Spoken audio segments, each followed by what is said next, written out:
তারপরে দেখেন verbal phrase,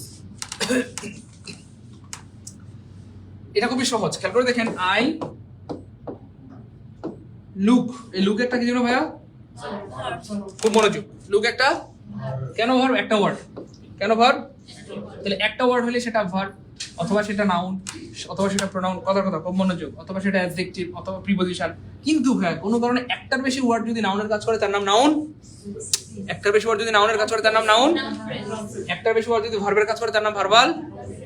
I look মানে আমি দেখি, কিন্তু আমি যদি বলি যে কথার কথা আই লুক আফটার, কথার কথা মাই মাদার, খুব খেয়াল করেন, I look after my mother, তাহলে লুক মানে দেখা, লুক মানে কি জানো ভাইয়া?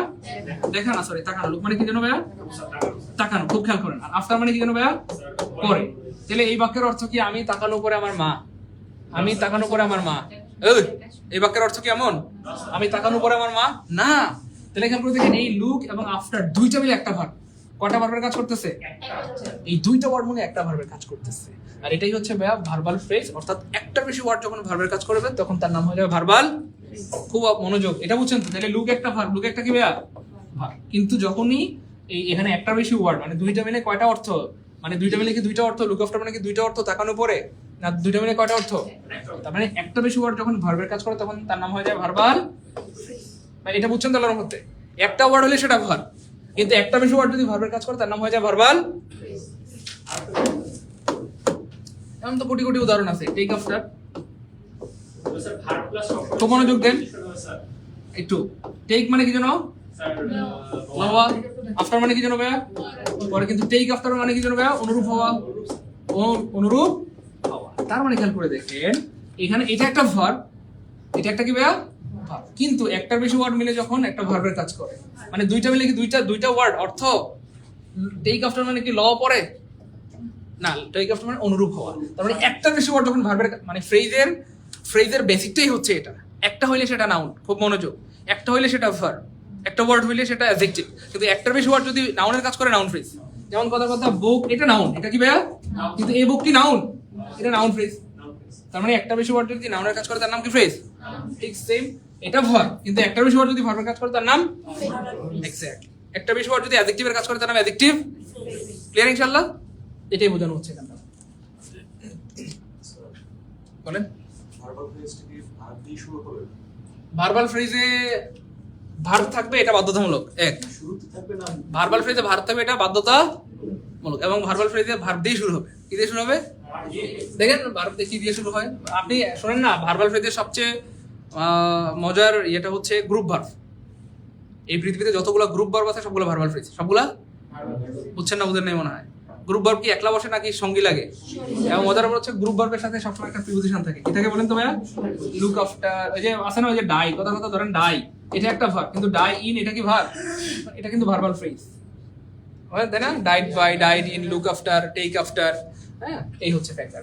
এবং ভার্বাল ফ্রেজটা সবসময় ভার্ব দিয়ে শুরু হবে। কি দিয়ে? তাহলে দেখেন লুক মানে তাকানো, ফরওয়ার্ড মানে সামনে, আর টু মানে প্রতি। তাহলে তাকানো সামনে প্রতি তোমার জন্য আমি অনেক দিন ধরে, তাকানো সামনে প্রতি তোমার জন্য আমি অনেক দিন ধরে। এমন নাকি তিনটা মিলে একটা অর্থ? ওই কথা বলেন নাকি? তিনটা মিলে কয়টা অর্থ? একটা অর্থ। এটার অর্থ কি ভাইয়া বলেন তো? অপেক্ষা করা। লুক ফরওয়ার্ড টু মানে কি বলেন তো ভাইয়া? অপেক্ষা করা। তাহলে I look forward to you মানে আমি তোমার জন্য অপেক্ষায় আছি, বা ডট ডট প্রহর গুনছি। তাহলে তিনটা মিলে একটা ভার্বের কাজ করতেছে, জন্য এটার নাম ভার্বাল ফ্রেজ। ব্রেক ইনটু, দুইটা ওয়ার্ড মিলে একটা ভার্বের কাজ করতেছে, এই জন্য এটার নাম ভার্বাল। বেগার মানে হচ্ছে ভিক্ষা, বেগার মানে কি, মানে কি জানো ভাইয়া? ভিক্ষা। আর ডেসক্রিপশন মানে কি ভাইয়া? তাহলে বেগার ডেসক্রিপশন মানে ভিক্ষা বর্ণনা, তার দুঃখ কষ্টের কথা ভিক্ষা বর্ণনা না। এক্স্যাক্টলি, তার দুঃখ কষ্টের কথা বর্ণনা করা যায় না, বা বর্ণনা তিত।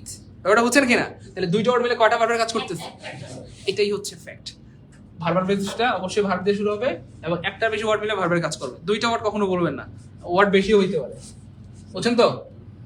মানে মিনিমাম দুইটা ওয়ার্ড, কিন্তু আরো বেশিও হইতে। ক্লিয়ার?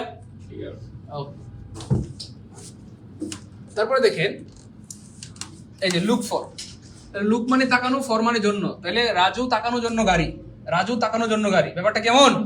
না রে পাগলা। তাহলে লুক ফর মানে হচ্ছে খোঁজ করা। তাহলে দুইটা মিলে কয়টা ভার্বের কাজ করতেছে? একটার বেশি ওয়ার্ড যদি ভার্বের কাজ করে তার নাম ভার্বাল ফ্রেজ। বুঝছেন তো? একটা বেশি ওয়ার্ড নাউনের কাজ করলে তার নাম নাউন।